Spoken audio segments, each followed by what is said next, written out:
Peoples biodiversity registers బాగా వార్తల్లో ఉన్నాయి. కేరళ గవర్నమెంట్ ఈ మధ్య ప్రత్యేకంగా ఒక ఆర్డర్ జారీ చేసింది. కేరళలోని ప్రతి లోకల్ బాడీ పీపుల్స్ బయోడైవర్సిటీ రిజిస్టర్ను మెయింటైన్ చేయాలి అని చెప్పి.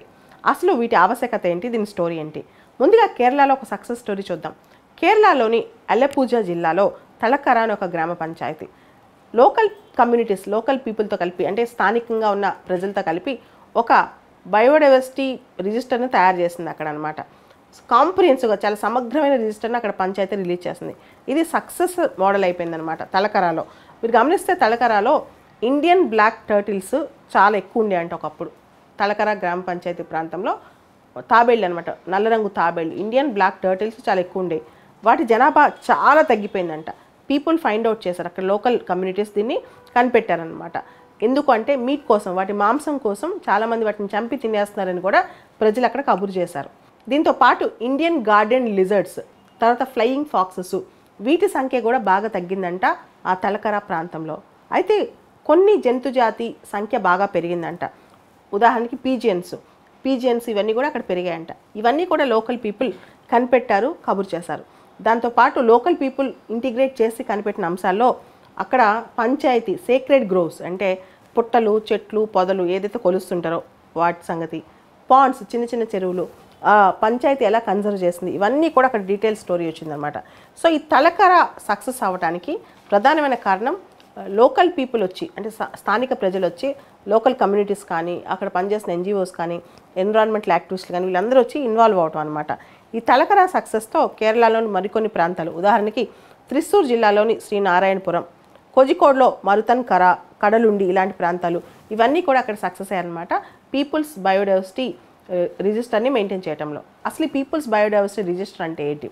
అది స్థానికంగా లోకల్ లెవెల్లో జీవ వైవిధ్యం సంబంధించి ప్రజల అభిప్రాయాలు, ఏది ఎలా మెరుగుపడుతుంది, ఏది ఎలా కన్జర్వ్ చేయబడుతుంది, ఏది ఎలా వినాశం అవుతుంది, దానికి కారణాలు ఏంటి, ఇవన్నీ ప్రజలు, అక్కడున్న ఎన్జిఓస్, అక్కడున్న లోకల్ బాడీస్ అన్నీ కలిపి నిర్ణయం తీసుకుంటాయి, కనిపెడుతుంటాయి అనమాట. దానికి సంబంధించి ఒక రిజిస్టర్ మెయింటైన్ చేస్తాయి. అసలు ఈ రిజిస్టర్ గురించి ఎవరు చెప్పారు, ఎక్కడుంది, దీని కథ మనం బ్యాక్గ్రౌండ్లోకి వెళ్ళాలి. కన్వెన్షన్ ఆన్ బయోడైవర్సిటీ CBD, ఇది 1992లో రియో సమ్మిట్లో డిస్కషన్లోకి వచ్చింది. ఆ తర్వాత ఈ కన్వెన్షన్ రాటిఫై చేసిన తర్వాత కన్వెన్షన్ స్టార్ట్ అయిందనమాట. కన్వెన్షన్ ఎన్ఫోర్స్మెంట్లోకి వచ్చింది. భారతదేశం కూడా దీనిలో భాగస్వామిగా ఉంది. ఈ కన్వెన్షన్ ప్రకారం భారతదేశంలో బయోడైవర్సిటీ యాక్ట్ 2002 చేశారనమాట. జీవ వైవిధ్య చట్టం 2002. ఈ కన్వెన్షన్ ఆన్ బయోడైవర్సిటీలో ఒక మాట ఉంటుంది. ఆ అంశం ఏంటంటే లోకల్ పీపుల్తో ఇంటిగ్రేట్ అయ్యి జీవ వైవిధ్యాన్ని మనం కన్జర్వ్ చేయటం. దానికోసం ఈ యాక్ట్లో ఒక మాట రాసింది, పీపుల్స్ బయోడైవర్సిటీ రిజిస్టర్స్ అని చెప్పి మెయింటైన్ చేయాలి అని చెప్పి. ప్రతి స్థానిక ప్రభుత్వంలో పీపుల్స్ బయోడైవర్సిటీ రిజిస్టర్ మెయింటైన్ చేయాలని ఉంది. దాదాపు 22 ఏళ్ళైంది చట్టం వచ్చి, కానీ భారతదేశంలో చాలా ప్రాంతాల్లో చాలా స్థానిక ప్రభుత్వాలు ఈ పీపుల్స్ బయోడైవర్సిటీ రిజిస్టర్స్ మెయింటైన్ చేయట్లా. సో అందుకని చెప్పి కేరళ ప్రభుత్వం కొన్ని మోడల్స్, సక్సెస్ఫుల్ మోడల్స్ చూసిన తర్వాత, తలకర మోడల్, ఇలాంటి మోడల్స్, సక్సెస్ఫుల్ మోడల్స్ చూసిన తర్వాత కేరళలో ఉన్న అన్ని ప్రాంతాల్లో, అన్ని స్థానిక ప్రభుత్వాల్లో people's biodiversity reserve compulsory maintain చేయాలని చెప్పి కేరళ చెప్పడం జరిగిందనమాట. దాంతో కేరళది పీపుల్స్ బయోడైవర్సిటీ రిజిస్టర్స్ విషయంలో ఒక సక్సెస్ఫుల్ మోడల్ అని చెప్పొచ్చు. అసలు ఈ పీపుల్స్ బయోడైవర్సిటీ రిజిస్టర్స్ ఇవి మెయింటైన్ చేయడానికి ఉన్న స్ట్రక్చర్ ఏంటి, దాని యొక్క ప్రాసెస్ ఏంటంటే, బయోడైవర్సిటీ యాక్ట్ ప్రకారం 2002 భారతదేశ జీవ వైవిధ్య చట్టం ప్రకారం, బయోడైవర్సిటీ యాక్ట్ ప్రకారం ప్రతి లోకల్ ఏరియాలో బయోడైవర్సిటీ మేనేజ్మెంట్ కమిటీస్ పెట్టాలి. మనకు తెలుసు నేషనల్ లెవెల్లో నేషనల్ బయోడైవర్సిటీ అథారిటీ, స్టేట్ లెవెల్లో స్టేట్ బయోడైవర్సిటీ అథారిటీ, లోకల్ లెవెల్లో బయోడైవర్సిటీ మేనేజ్మెంట్ కమిటీస్ అనమాట.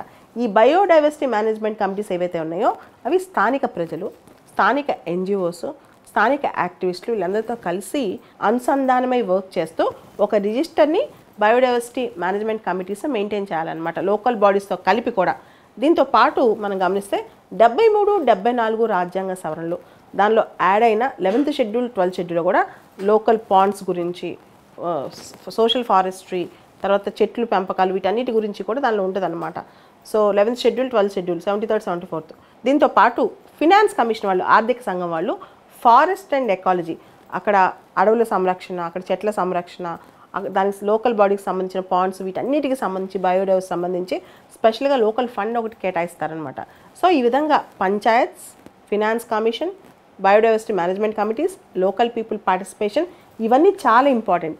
మొత్తానికి జీవ వైవిధ్యం కాపాడటం అంటే నేషనల్ లెవెల్లో కూర్చోలేం కదా, రీజనల్ లెవెల్లో స్థానికంగా అక్కడ ప్రజలు ఏవి అంతరించిపోతున్నాయి, ఏవి కాపాడుకోవాలి, ఏవి ప్రొటెక్షన్కి ఎలా చేయాలి, దేనివల్ల అంతరించిపోతున్నాయి అని చెప్పి వీళ్ళందరూ అనుసంధానమై ఒక రిజిస్టర్ ప్రిపేర్ చేయాలి, ఒక డాక్యుమెంట్ ప్రిపేర్ చేయాలి.